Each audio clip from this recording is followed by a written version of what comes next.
Com muita alegria estamos recebendo a irmã Adna Barbosa do Templo Central. Irmã Adna, paz do Senhor Jesus. Paz do Senhor, irmão Manassés, e paz do Senhor para os ouvintes. É sempre um prazer estar aqui. O tema de hoje é desmascarando o falso Natal, né? Estamos sendo aí bombardeados o tempo todo pelos meios de comunicação, Papai Noel, luzinhas de Natal, e vamos comprar, vamos fazer tanta coisa, mas qual o verdadeiro sentido que é o Natal? A gente começa perguntando à nossa irmã Adna o que é o Natal. Bom, o Natal é a celebração que o mundo faz do nascimento de Cristo, ou supostamente deveria fazer, né? Da encarnação de Jesus, no momento que Jesus veio ao mundo e se tornou como um de nós, né? Um bebê. É um feriado cristão que é celebrado no mundo inteiro, certo?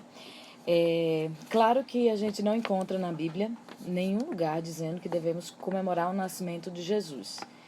E é muito baseado nisso que muitas pessoas se opõem, né, a esses festejos natalinos, porque não tem canto nenhum da Bíblia dizendo para a gente celebrar.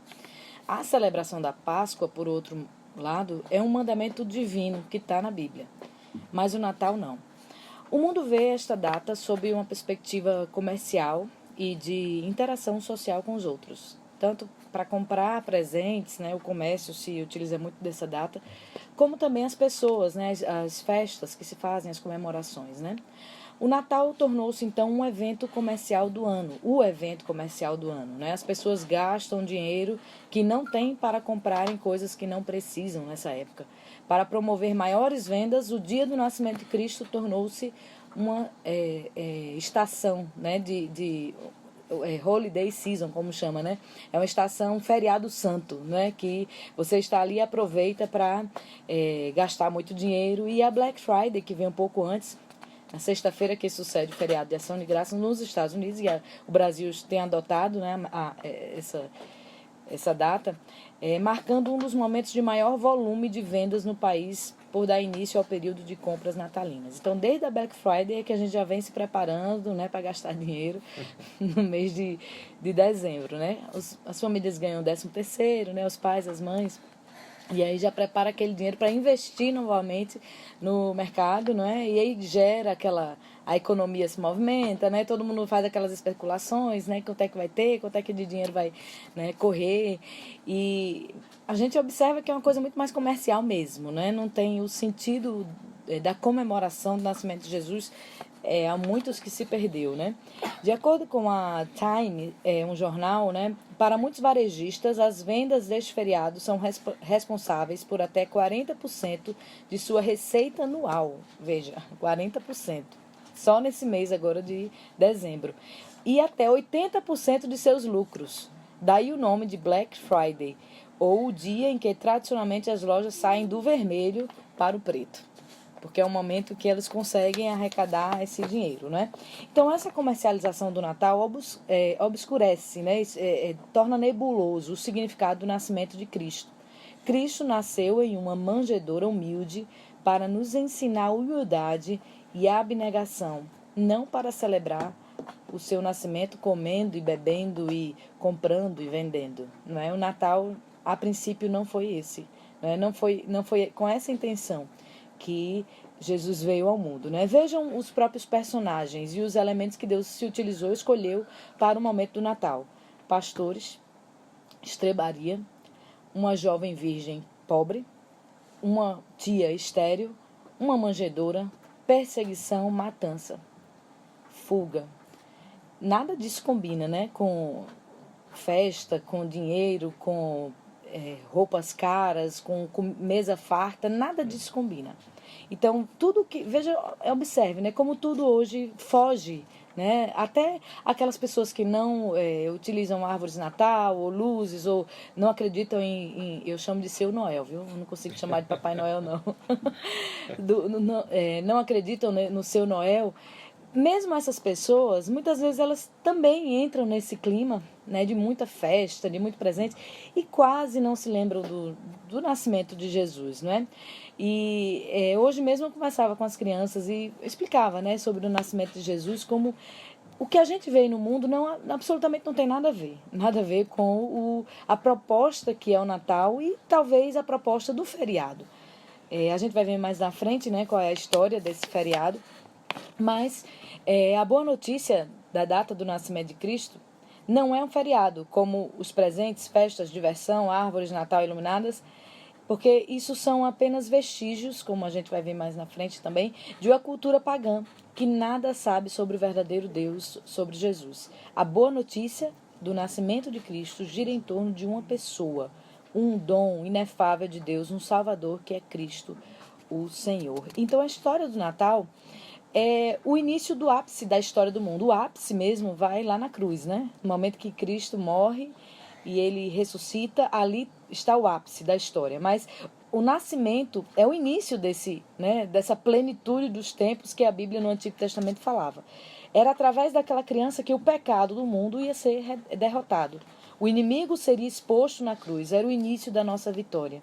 E foi por isso que os anjos cantaram, né? Haja paz na terra. Quando a gente escuta esse hino, às vezes a gente canta, né, aqueles corais, né, de cantata de Natal, aquelas coisas bem bonitas, né? São os anjos, né, os sinos, aquela coisa, alegria, né? Todo mundo... Muitas vezes essas cantatas não têm absolutamente nada a ver, né, com o Natal bíblico. Não tem nada a ver. Ninguém escuta falar de morte, ninguém escuta falar de tristeza, ninguém escuta falar de perseguição, de rejeição social, porque foi essa, né, a história do Natal. Eu acho que se a gente se colocasse naquele momento da história que Jesus nasceu, a gente não teria nada de romântico para falar, né? Uma mulher virgem que engravida, isso naquela época era um pecado capital. O seu marido tenta fugir, mas depois é revelado por sonho que deveria ficar com ela, fica. Ela vai fazer vai para outra cidade, mais ou menos. Nem marido era, né? Nem marido era. Pois é, né? E aí vai para uma viagem como se fosse daqui para Paraíba. Só Deus sabe como, se foi a pé ou se foi de burrinho, a gente não sabe. A Bíblia não diz, mas pode ser que tenha sido a pé. Ela foi grávida, já perto de ter neném, até esse local. Chega lá, ninguém está naquele lugar, né? Aliás, não tem lugar para ficar. Dá uma estrebaria. Imagina, eu já fui mãe, né? Eu sou mãe, mas eu já estive grávida. E assim, esse período do final da gravidez é terrível, não é? Você sente dores, a circulação, né, não fica bem, você só quer estar sentado, né? Você não quer estar andando muito porque pesa. Aí eu fico pensando, Maria, né? Fazendo uma trajetória, ainda que ela tenha ido montada num burrinho, não é muito confortável, né? Uma mulher andando no burrinho. É capaz de acelerar o passo. Pois é, talvez foi isso, né? Então, imagina, eu me colocar no lugar daquela mulher, andando num trecho de uma viagem difícil, perigosa, chegando num local, sentindo dor e não tinha onde nascer, não tinha lugar para ficar, né? As pessoas dizendo não tem lugar, ninguém se compadecia. Como é que ninguém olhava para aquela mulher, uma mulher grávida para ter neném, e não abre exceção, não manda alguém sair da casa e acolhe aquela mulher? Não, ninguém quis. Foi rejeitada, né? E ela entra naquele lugar, tem aquele bebê, os espectadores foram os animais, né? Nenhum ser humano estava ali para assistir, a não ser o pai e a mãe. E aí Deus aparece, anjos aparecem para pastores, que eram pessoas desprezadas pela sociedade. Existia naquela época um preconceito, né, com os pastores, que eles eram, muitos diziam que eles roubavam as ovelhas dos seus patrões, né? Então eles ficavam ali nas montanhas, né, naquela época do ano, e aí as pessoas até evitavam ter contato, até comprar, né, coisas dos pastores, porque eles normalmente tinha muitos deles que roubavam, né, ovelhas dos seus donos. E até no juízo eles não podiam servir de testemunha, porque já existia, né, essa história de que eles eram mentirosos. E vejam, Deus escolhe justamente pastores para anunciar o nascimento do seu filho. Foram os primeiros visitantes, né? Chega ali e encontram aquele bebê. Depois Deus escolhe três não, que a Bíblia não diz um número também. Chama sábios, né? Magos do Oriente, que vêm de longe porque estudaram as estrelas, e chega ali gentios, né? Nada a ver com o povo de Deus ali, de Israel. E com aquela história toda de Herodes, depois daquele tempo, aquela matança, né, de não sei quantos bebês. Minha gente, nada disso é romântico. Né? Nada disso é uma coisa para a gente estar. Né? A gente precisa trazer para a história do Natal esses verdadeiros sentidos. O sentido de resgate do mundo, de salvação do mundo. Não é simplesmente um momento bonitinho de tocar musiquinhas. É um momento para a gente lembrar da encarnação, do que era Deus e se tornou carne, se fez pecado por nós, não é? Assumiu a nossa condição. Imagina o próprio Deus se limitar à pele de um bebê. Uma pele frágil, enrugada, depender da mãe para se alimentar. Imagina, né? O Deus Filho encarnado naquele bebezinho. Tudo isso, minha gente, é a riqueza do Natal, é essa. É esse o significado do Natal. Então, se eu não penso nisso, se eu não falo disso nessa época, esse meu Natal não serve. Ele não é um autêntico Natal. Então, para falar do Natal, é preciso falar de Cristo, da situação histórica daquele momento e da obra que ele veio fazer aqui também na Terra. Então, dessa forma, eu acredito que se a gente tivesse, desde o início né, que começou a se comemorar, pensado nesse aspecto da vinda de Cristo, acho que demoraria mais para as pessoas perderem o sentido do Natal. Porque com esse negócio de ser só uma coisinha bonitinha, musiquinha, aí foi se esvaziando o sentido e hoje não tem mais nada de Jesus. Né? E eu, assim, o meu desejo, estou fazendo minha parte, mas cada irmão deve fazer a sua, é que a gente volte, não é? Que a gente volte a esse ponto que a gente se perdeu nessa história do Natal. Não é pecado, a gente vai ver, né? Não é pecado comemorar Natal, mas a gente precisa comemorar com as motivações corretas, falando da forma correta. Jesus nasceu no dia 25, né, de dezembro, como o mundo comemora o nascimento de Jesus nesta data? Olha, não sabemos a data exata. A Bíblia não fala sobre isso, né? Mas pelos relatos históricos, nós podemos presumir mais ou menos quando Jesus ele veio ao mundo. Até a história sobre o nascimento de Jesus não tem tanta ênfase, como eu falei aqui nos evangelhos, como tem a Páscoa. Entendemos então que o evento mais importante para o cristianismo é a celebração da Páscoa, não o do Natal. Não vemos ênfase, né, nesse acontecimento. Os relatos nos evangelhos sobre o nascimento de Jesus são muito breves, consistindo apenas em poucos versículos encontrados apenas em Mateus, capítulo 1, versículos 16 a 24, e Lucas, capítulo 2, versículos do 1 ao 20. São nesses trechos que nós encontramos os relatos sobre o nascimento de Cristo. Em contrapartida, os relatos do que é conhecido como a Semana da Paixão são mais longos, tendo vários capítulos. De acordo com algumas estimativas, cerca de 1/3 de cada evangelho é dedicado à Semana Santa. Então, a disputa sobre a data ficou principalmente entre duas datas do nascimento de Cristo. 25 de dezembro, promovido pela Igreja de Roma, e 6 de janeiro, conhecido como Epifania, que é observado pelas igrejas orientais, né, naquele racha que teve. Ambos os dias, como disse um historiador, eram festas pagãs cujo significado forneceu um ponto de partida para a concepção especificamente cristã do Natal, certo? Como a gente falou aqui. É importante a gente entender que a data de 25 de dezembro não tem base alguma bíblica na história e está totalmente associada aos festejos romanos. Os cálculos se baseiam na morte de Jesus. Para se calcular mais ou menos a data, pega-se a morte de Jesus. Como é geralmente aceito, né, o ministério de Cristo começou quando ele tinha cerca de 30 anos de idade. A gente pode ver isso em Lucas 3:23, o irmão pode anotar. E durou mais ou menos 3 anos e meio até a sua morte, na Páscoa, que provavelmente deve ter sido entre março e abril. E retrocedendo, chegamos aos meses de setembro e outubro, ao invés de 25 de dezembro. Essa data também encontra apoio pelo fato de que de novembro a fevereiro os pastores não assistiam seus rebanhos durante as noites nos campos, porque era inverno. Eles o traziam para uma área protegida chamada curral. Se os pastores estavam nos campos, tudo indica que não era o mês de dezembro. A data mais provável do nascimento de Cristo é a parte final de setembro ou início de outubro. Essa data corresponde ao período da festa dos tabernáculos. Essa festa era a última e mais importante peregrinação do ano para os judeus. Era a festa que celebrava, né?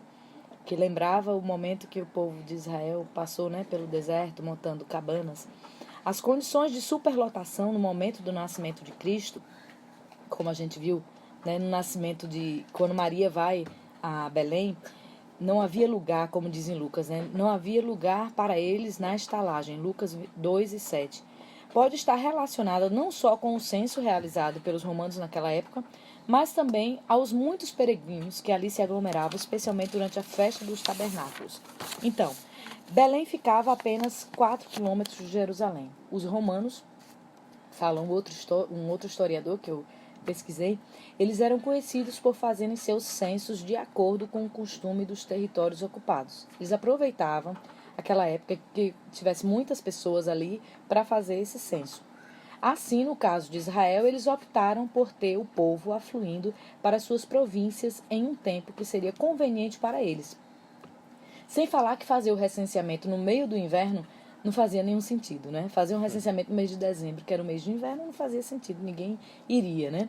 O tempo mais lógico, então, até de tributação, além da festa das cabanas, seria logo após a colheita, que era no outono, quando as pessoas tinham em suas mãos a receita da sua colheita e a condição para pagar seus tributos. Então, mais ou menos, os historiadores, né, as pessoas que estudaram essas datas, dizem que Jesus nasceu entre o mês de setembro e outubro, baseada nessas informações aqui que eu disse, da festa dos tabernáculos, do recenseamento romano e desse momento, que era depois da colheita, né, que era o momento de pagar os impostos. Então, tomando por base tudo isso e também a própria morte de Cristo, né, que foi mais ou menos em março e abril, chegamos a essa data de setembro ou outubro. Então, 25 de dezembro não foi a data. A origem, de fato, do Natal, ela tem origem cristã, ela tem origem pagã? Olha, o cristianismo, a gente sabe que no momento da história ele se perdeu, né? A igreja cristã, já depois de alguns séculos, né, do nascimento, da morte de Jesus, se tornou pagã, né? Se misturou ali, né, o culto a Deus com as divindades que existiam em Roma. Mas, como não há nenhuma prescrição na Bíblia, como eu falei, né, de Natal, da data de Natal, orientando-nos também a festejar o nascimento de Cristo, sempre nós nos perguntamos, né, então, onde esse festejo começou? Como e quando foi que começaram a celebrar o nascimento de Jesus? Isso é uma curiosidade que nós temos. A igreja primitiva não via necessidade de celebrar o nascimento de Jesus, porque para eles a ressurreição e não o seu nascimento era o ponto central da mensagem do Evangelho de Jesus. Os crentes primitivos não observavam o Natal. No início da igreja, a Páscoa era celebrada todos os domingos. Daí vemos como era uma celebração importante. A Páscoa, sim, né? A comemoração da morte e a ressurreição de Jesus. Somente no século IV, no quarto século, quando aconteceu uma disputa teológica acerca da humanidade e divindade de Jesus, foi que começaram a celebrar a Epifania, que foi o feriado que antecedeu ao Natal, que é o dia 6 de janeiro. Ainda hoje, né? Tem algumas pessoas que celebram. A questão, portanto, foi primeiramente teológica, certo? Antes de ser uma celebração pagã, foi primeiro teológica. Eu estudando isso aqui eu até achei curioso, né? Às vezes a gente só pensa no lado pagão. Não, foi primeiro uma questão teológica e depois é que chega no paganismo lá de Roma. Se Jesus veio como homem de verdade, então seu nascimento de uma mulher teria uma grande importância, que era a disputa justamente se Jesus tinha nascido como homem ou se só foi como Deus, essa dupla natureza de Jesus, né? Mas se ele veio como homem, então o seu nascimento tinha importância. E foi aí que começou a se dar essa importância ao nascimento de Jesus. Então a primeira razão para a celebração do Natal vem de disputas teológicas, certo? Não estava presa a uma data, mas a um pensamento teológico. Eu até separei aqui no livro que eu li essa semana, O Nascimento de um Rei. O autor disse que as primeiras celebrações do Natal pela igreja foram momentosas. A igreja patrística, situada no que hoje seria Israel, na festa da Epifania, reunia-se para o que era, segundo todos os relatos, uma celebração elaborada. Os santos marchavam com alegria por toda a cidade de Belém na noite do dia 5 para 6 de janeiro e ao amanhecer se aproximaram... cantavam hinos em honra a Jesus.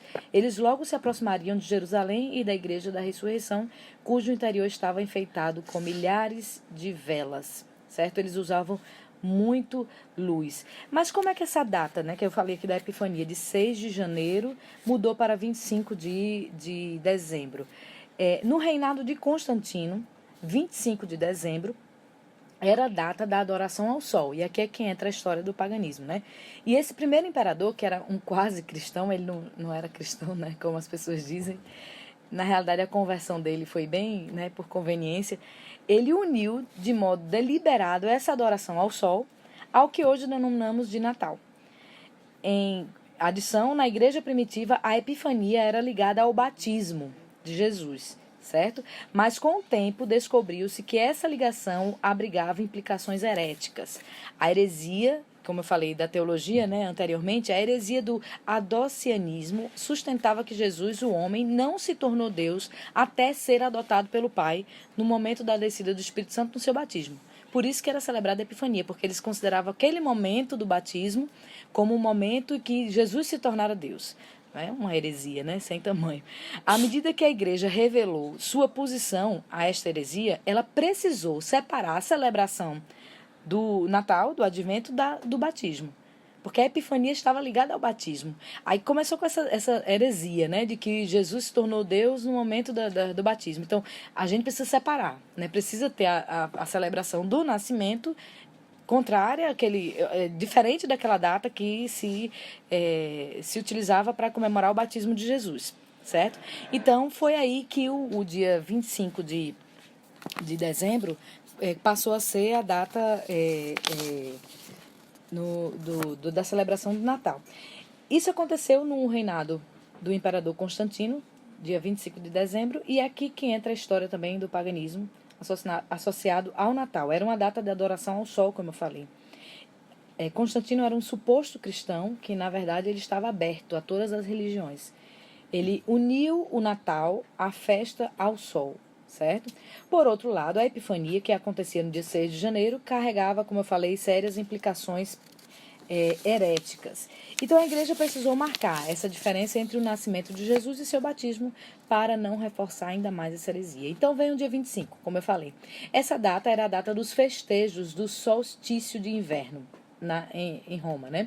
O imperador Constantino, como falei, era sincretista, aceitava todas as religiões e essa união é uma prova disso. Ele quis agradar tanto aos cristãos como os pagãos, né, daquela época. Mas há historiadores que dizem que os cristãos genuínos daquela época não viram esse feriado de 25 de dezembro como uma festividade pagã, mas como uma oportunidade de celebrar o nascimento de Jesus em contraposição ao feriado pagão, que era da adoração ao sol. Ou seja, eles aproveitaram a oportunidade para falar mais de Jesus de forma pública. Foi como um contra-ataque, né? Um festival da luz verdadeira, porque o festival da celebração do Deus, né, Sol, eles usavam muita fogueira, luzes, né? E quando ele coloca o nascimento de Cristo, o Natal, nessa mesma data, os cristãos daquela época, eles não viram isso necessariamente como uma mistura com o paganismo. Pelo contrário, eles aproveitaram aquela data para fazer marcar uma diferença, um contra-ataque àquela celebração ao Deus deles chamado Sol. E aí sim, eles mostravam que a verdadeira luz era a luz de Cristo. Então, vejam, naquela época não foi considerado um Natal necessariamente pagão, né? Porque os cristãos daquela época eles continuavam celebrando a Jesus e não a adoração ao sol, né? Eles não adoravam o sol. Então a gente não pode dizer que os cristãos, que é a quem nos interessa, né? Porque a gente sabe que Constantino foi apenas um líder que se aproveitou da religião para permanecer no poder, mas que ele não era um cristão autêntico, né? Mas os crentes, os cristãos que estavam ali, eles faziam isso como uma oportunidade, não é, de pregar o evangelho, aproveitando, né? Aproveitando o espaço, a liberdade que tinha para poder falar de Jesus como nós fazemos hoje. A gente aproveita esse momento, não enfatiza compras, não enfatiza seu Noel, árvores, nada disso. A gente enfatiza a mensagem de Jesus. Da mesma forma naquela época, eles usavam para enfatizar a mensagem verdadeira. Então nós podemos dizer que tanto a posição de se opor totalmente, não é, por ter suas origens numa cultura pagã, como era de Constantino, como a posição de aproveitar esse momento para falar mais de Jesus, elas têm as suas razões de ser. né? Não são, as duas não são, cada uma, quem quer ficar de um lado fica, quem quer ficar do outro fica, né? Não tem aquela coisa, né? Não, isso aqui era totalmente pagão, não, isso aqui você pode celebrar. Não, tem gente que acha que não pode celebrar porque está ligada a essa celebração, a esse Deus Sol daquela época, né? Mas já tem outras pessoas que veem como uma oportunidade, já que é um feriado cristão, nós que somos cristãos devemos celebrar para mostrar ao mundo a verdadeira mensagem do Evangelho. Então nós devemos ficar com o que o apóstolo Paulo falou aos irmãos de Roma. Se você sente que está pecando, né, ao celebrar o nascimento de Jesus nessa data, então você não celebre. Permaneça sem celebrar. Porque Paulo diz em Romanos, eu queria só ler para terminar de responder essa pergunta, Romanos 14, 19 a 23. Sigamos, pois, as coisas que servem para a paz e para a edificação de uns para com os outros. Não destruas por causa da comida a obra de Deus. É verdade que tudo é limpo, mas mal vai para um homem que come com escândalo. Bom é não comer carne, nem beber vinho, nem fazer outras coisas em que teu irmão tropece, ou se escandalize, ou se enfraqueça. Tens tu fé? Tenha em ti mesmo diante de Deus. Bem-aventurado aquele que não se condena a si mesmo naquilo que aprova. Mas aquele que tem dúvidas, se come, está condenado, porque não come por fé. E tudo que não é por fé é pecado. Então a gente aplica esse texto, né, a essa celebração agora desse momento do ano, que a gente chama de Natal. Talvez seja a pergunta de muitos irmãos, muitas pessoas que estão nos ouvindo nesse momento. Seria errado, então, um cristão comemorar o Natal e trocar presentes? Olha, alguns cristãos se opõem, como eu falei, às festividades nesta data, sob o fundamento de ser um feriado de origem pagã. É bom esclarecer também que esses irmãos, eles agem assim, muitas vezes, movidos por um zelo piedoso, né? Um zelo de agradar a Deus, uma vontade sincera, né, de servir a Deus em tudo. Eu não os vejo como fanáticos, certo? Ou algo assim. Acredito que aqui também se aplica o que o apóstolo Paulo falou aos crentes em Roma também, né? Eu li um trecho, mas eu vou ler o outro, que está em Romanos 14, 4 a 6. Eu li o 19 a 23. Os versículos do 4 a 6 diz o seguinte: Quem és tu que julgas o servo alheio? Para seu próprio Senhor ele está em pé ou cai, mas estará firme, porque Deus é poderoso para o firmar.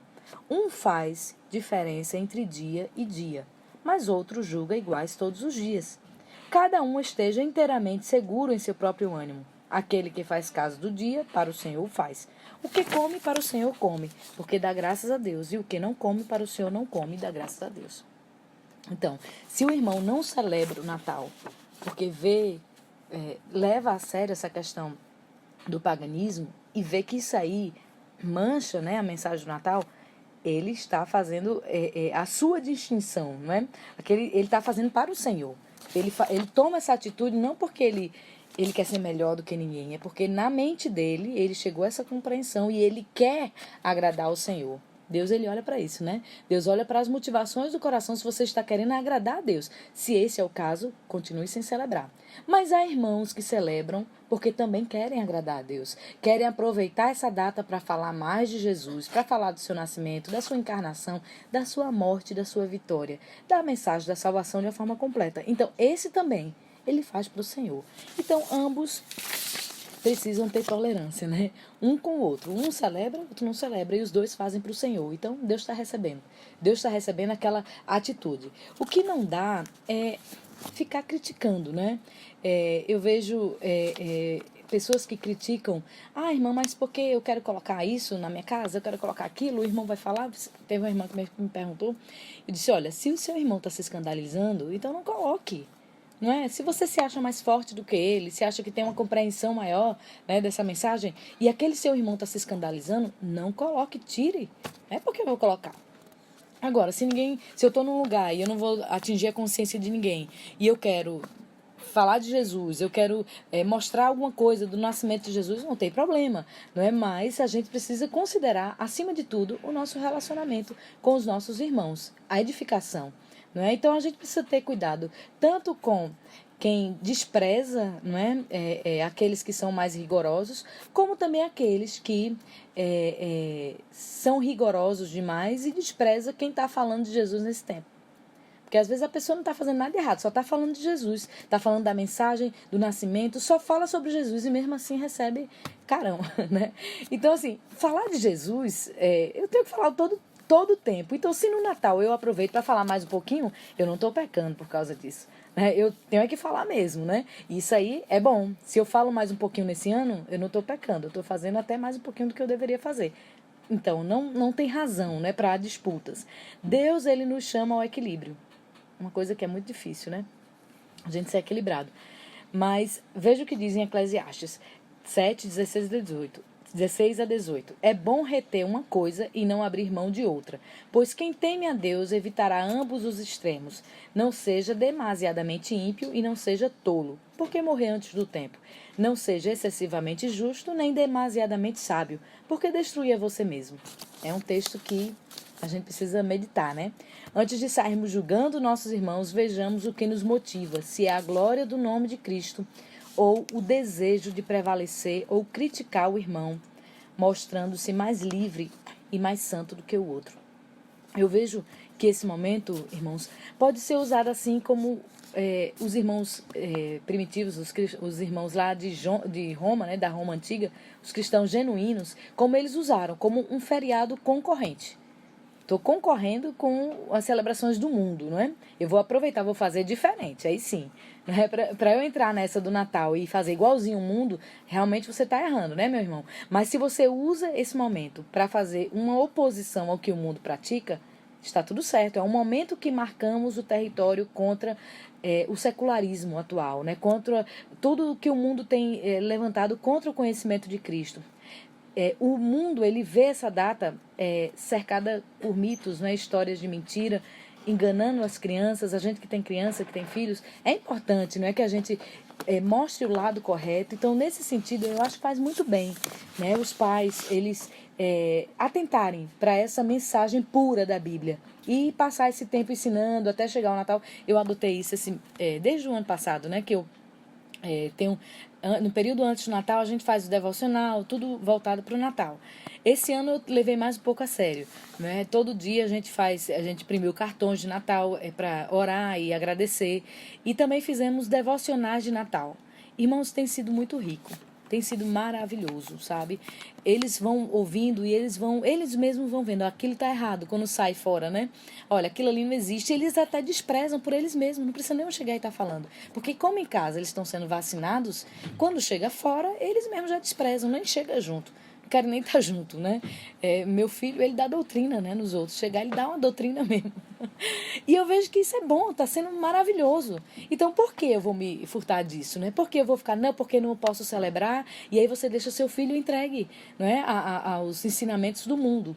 Esse mesmo autor desse livro, ele diz, né? O mundo, ele comercializa, seculariza e prostitui a celebração do nascimento de Cristo.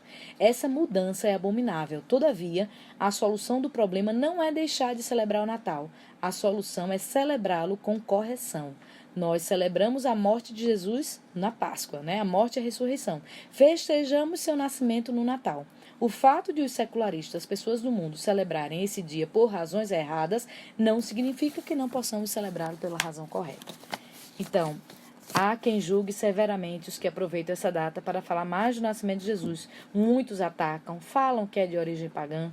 E enquanto ficamos debatendo sobre isso, o mundo coloca na cabeça dos nossos filhos uma festa misturada que fala de Jesus e fala de seu Noel.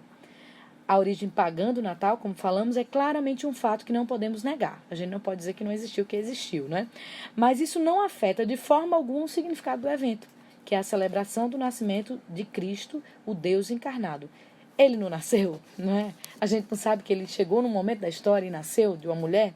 Como crentes, as Escrituras nos advertem a estar preparados para defender o que acreditamos. Em 1 Pedro 3, 15 a 16. Então, eu acredito que a única razão que nos move a transmitir a mensagem específica do nascimento de Jesus não é porque acreditamos na data, mas porque o mundo fala disso nesse momento, tornando mais fácil a aceitação da mensagem.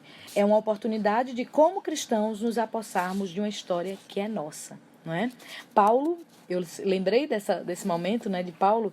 Ele estava ali na Grécia, né, em Atenas, né, passeando por ali, né, no Areópago, e ele viu um altar, né, tinha muitos altares a vários deuses, e encontrou um que não tinha nada, só tinha assim, ao Deus desconhecido. certo? Ele usou esse altar ao Deus desconhecido no Areópago para pregar o evangelho. No meio dos ídolos, ele pegou aquele altar ali e começou a falar. Foi como se uma deixa, né, para ele introduzir um assunto que talvez de outra forma não fosse recebido. Então, o nosso foco não está nos cristãos, quando a gente fala do Natal, mas nos ímpios. Eu acho linda a nossa igreja no dia 25, como o foco é sempre no pecador. Não sei se o irmão já observou isso, né? Pelo menos no tempo central é assim. O mensageiro, ele traz uma mensagem completamente evangelística. E no final se convertem muitas pessoas. Às vezes é um momento para você trazer a sua família, que não é crente. Olha, vamos para a minha igreja, vai ter uma cantata, né? E a pessoa não é crente, vai lá, ouve aqueles hinos, o pastor prega, fala de Jesus, seu nascimento, da sua morte, sua ressurreição, porque ele veio ao mundo para morrer. E no final várias pessoas se convertem. Eu não vou falar disso? Eu vou deixar isso passar?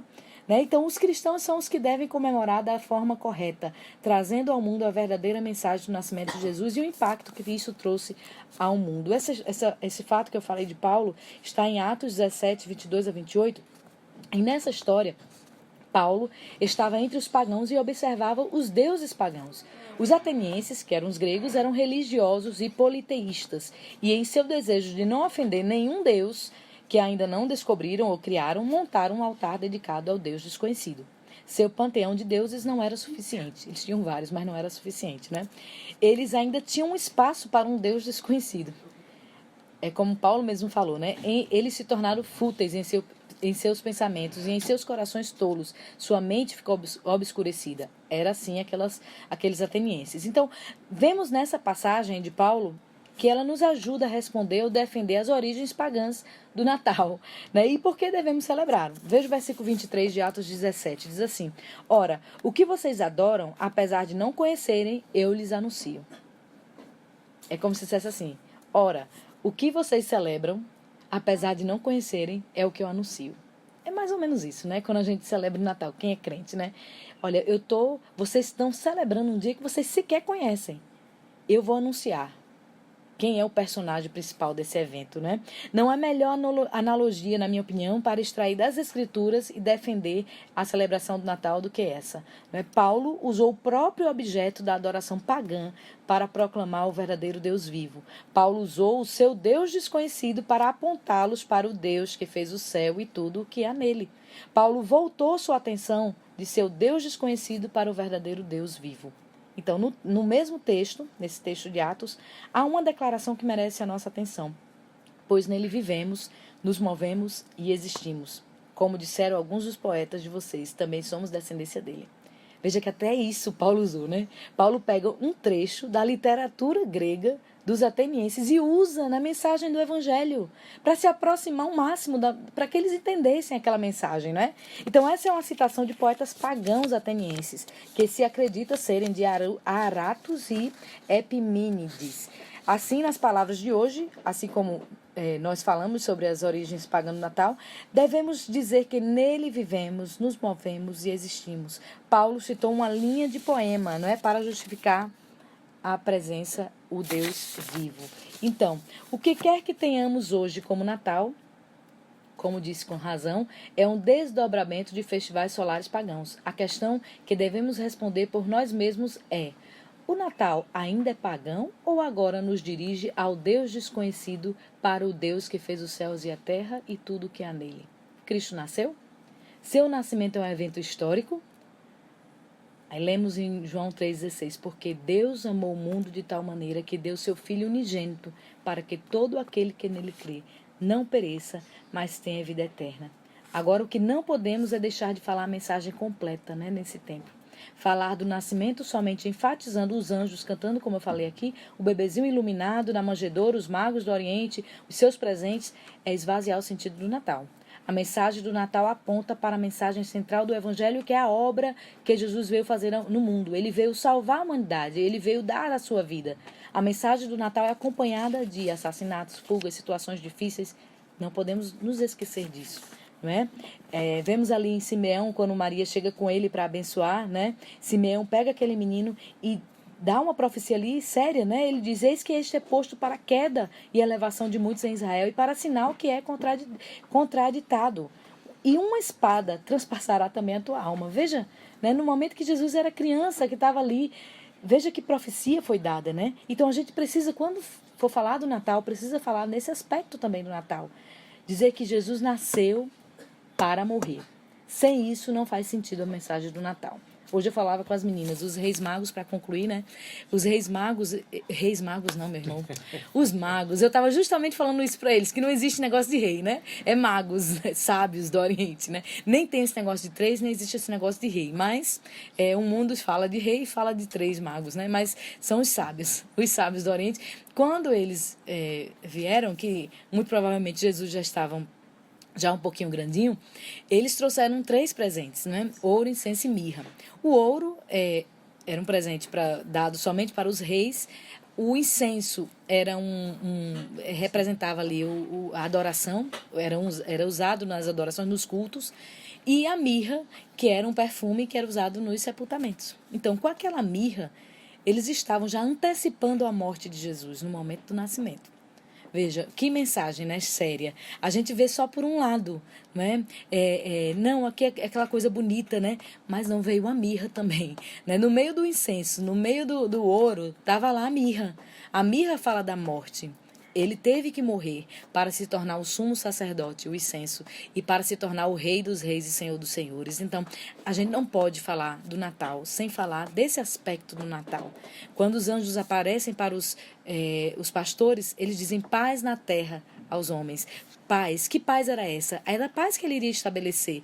No momento em que ele morresse na cruz, ele iria quebrar aquela desunião que existia entre o homem e Deus, ia trazer a paz, ia reconciliar o homem com Deus. Então, nossa mensagem, a mensagem do Natal, deve envolver todos esses elementos, né, que muitas vezes se foge, né? O nosso grande problema é que essa mensagem central foi retirada das celebrações, restando apenas a parte romântica, como eu falei. E agora, os presentes, as músicas, as luzes, as confraternizações são mais lembradas do que o próprio Jesus. Nada disso é errado, viu? Mas não pode jamais substituir a mensagem central da vinda de Jesus ao mundo. Eu dizia para as crianças, olha, é lindo, né? A gente passar, as pessoas celebrarem, fazerem festas, né? E se confraternizarem, é lindo. Fazer jantar, mas se a gente não lembra de Jesus nessa data, não serve de nada, nenhuma celebração. Se você está ali com sua família só para celebrar e fazer festa, você está fazendo errado. Você precisa falar de Jesus, da mensagem completa. Se você é crente, está na sua família, aproveite a data. Se tem pessoas não crentes, peça a palavra, né, para trazer a mensagem do Natal, o verdadeiro sentido do Natal. Por que Jesus veio ao mundo? Ele veio para morrer, ele veio para salvar, ele veio para reconciliar o homem com Deus. E dessa forma a gente vai estar celebrando o Natal da forma verdadeira e trazendo o sentido verdadeiro do Natal para as pessoas que estão se perdendo no mundo. Glória a Deus, nós queremos agradecer aqui a nossa irmã Adna, né? E Deus continue a abençoando por trazer sempre essas mensagens, reflexões e ensino da palavra de Deus. Eu quero deixar à vontade, irmã Adna, para suas considerações finais em nome de Jesus. Tem uma irmã aqui, irmão Manassés, que ela fez uma pergunta. Paz do Senhor Jesus a todos, gostaria de fazer uma pergunta. Na noite de Natal, minha família se reúne. Tenho vontade de falar do verdadeiro Natal. Mas tem uma pessoa que vem. Tenho medo de ter conflitos. Não quero me identificar. O que fazer? Foi o que eu falei, né? Ter que orar, pedir sabedoria. Pedro diz, né? Responder com mansidão, né? A razão da nossa fé. Mas procurar se preparar antes, né? Se é uma família que não é cristã, se tem pessoas ali que gostam de tumultuar, orar, jejuar, não é? Se preparar, preparar a leitura da Bíblia, um texto bíblico, porque a mensagem de Deus, ela tem poder, eu confio plenamente nisso. Hoje o que acontece? Muitas vezes a gente usa as nossas palavras, não é? A gente fala do que a gente acha. Mas quando a gente fala a palavra de Deus, a gente está falando uma mensagem que tem poder, uma palavra que tem poder. Então, quando você fala, só essa mensagem vai prender a atenção das pessoas. As pessoas vão ser convencidas, não é por causa de você, é por causa da palavra. É por causa do Espírito Santo que atua através da palavra. Então, ore, peça a Deus, converse com sua família, peça essa parte, não é? Esse momento. E dê um jeito, não é? De pacificar lá os ânimos e mostrar que o Natal é paz, né? É paz. E a partir dali você começa aquela mensagem boa, a mensagem das boas novas, que é o Evangelho, aproveitando essa data para pregar para os seus parentes. As minhas considerações finais, eu agradeço aos irmãos, os irmãos da direção, aos produtores da Rede Brasil que me convidaram. É sempre um prazer, ainda mais agora no final do ano, né? Tá falando para os nossos irmãos. Queria desejar Feliz Natal e Ano Novo para todos os irmãos, para o meu irmão Manassés, meu irmão Williams, que sempre tem me ajudado aqui, né? É uma pessoa, assim, muito boa. Deus abençoe e abençoe a irmã Thalita, os outros, né? Que tá sempre irmão Davi, que sempre manda mensagens. Foi um ano de muitas bênçãos, lutas, mas de bênçãos também. Eu só tenho que agradecer a Deus por esse momento. Quero agradecer a Deus pelo meu pastor, né, irmã Judite. Foi um ano do centenário, um ano de muito trabalho, mas Deus deu vitória. Né? Eu quero agradecer muito ao meu pastor, né, pela confiança que ele tem depositado em nós. A minha querida irmã Judite, que tem sido minha conselheira. Né? Eu tenho me inspirado muito nela, nas suas palavras. Que Deus abençoe. E o meu desejo é que Deus dê um final de ano de bênção para cada irmão que nos escuta, para os meus irmãos aqui, pastor Ailton, irmã Judite, meus pais também, minha sogra, que devem estar me ouvindo, e que Deus possa nos dar agora um início de ano, né, o ano de 2019, se ele não voltar, um ano também de enriquecimento da sua palavra e da sua presença. Amém. Deus abençoe.